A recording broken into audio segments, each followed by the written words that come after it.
So what would you do if you needed to load an Apache helicopter on a plane and the winch was broken?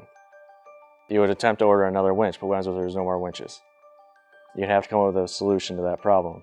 We have created AMC's first winch repair facility.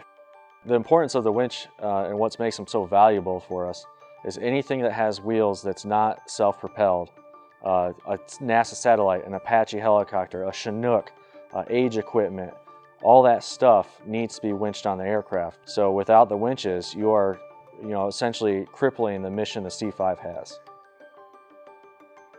So during the implementation of the dual power winch, there was a couple issues with the cable.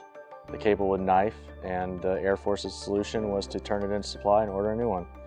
Knifing is caused on these winches from the top layer of cable being drugged down to below the layer below it, and then it will create a knot. So it's essentially like tying your shoes, but on a winch. When that happens, the winch is now useless.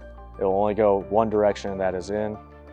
There's no way to fix that except for to remove the rope and to re-spool the winch. It happens so often that we ended up depleting the entire stock. There are no more, they don't make no more, there's no support for these, so we had to come up with our own ideas. The first thing we thought of was, why can't we do this? When they originally started breaking, we would turn them into supply as bad. They'd get shipped somewhere to get a brand new winch. I'm an off-roader myself, I have a winch on my vehicle. If I damage my winch or my winch cable, I'm not replacing the entire winch, I'm replacing a cable. So we went up to engineering, we went up to AMC leadership. Hey, let us just replace the cables.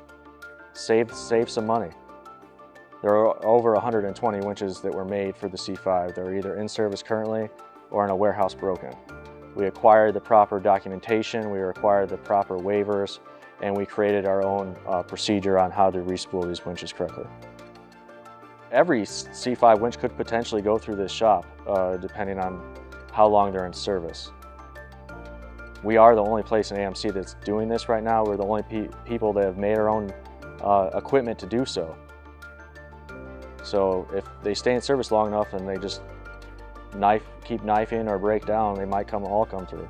Currently, with what we've repaired and what we have on hand repaired, we've saved the Air Force over $10 million.